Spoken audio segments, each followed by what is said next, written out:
Array ఛ, ఈ వార్త మా సుజాత చెప్తే మంచిగుండేది.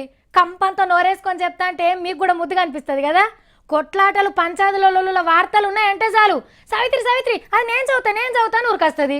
మరి ఇలా కొలువుకు తాగిలు పెట్టింది, ఏడ ఎవరితో పంచాలు పెట్టుకుంటుందో. ఇక ఆమె చదవాల్సిన వార్తలు కూడా నా మెడకే పడ్డాయి. మరి ఏం చేస్తాం కానీ ఇక అరే రే రే రే పిల్లగాని చెంపలు వాయ కొడుతుంది కదా, మయ్యర తెంచుతుంది. ఆల్రెడీ అర్థమయ్యే ఉంటుంది కదా. మహారాష్ట్రలో ఈడుకి అక్కని షిడాయించిండు. లవ్వాడమని ఎంట పడుతుంటే ఏగలేక డైరెక్టుగా ఎమ్మెల్యే సార్కే ఫిర్యాదు అయింది. సారు పెద్దరాయులు లెక్క ఫీల్ అయిండు. పిల్లగాన్ని ఇంటికి పిలిపించి ఇట్లా చెంప దెబ్బల లగ్గం చేసిండు. వెనకసిరి పోలీసు వాళ్ళకి పట్టిస్తే వాళ్ళు మైల పోలు తీస్తందుకు స్టేషన్కు తోలుకపోయిండ్రు. ఇంటికి పిలిపించి మరీ కొట్టించిండంటే ఎమ్మెల్యే సార్ని తారీఫ్ చేయాల్సిందే. ఇక రేపు ఏ తక్లీఫ్ వచ్చినా జనమంతా స్టేషన్లు కోర్టుల చుట్టూ తిరుగుడు కంటే ఈసారి తనకు వచ్చేటట్టున్నారు, జల్దిన తీర్పు వస్తుందని.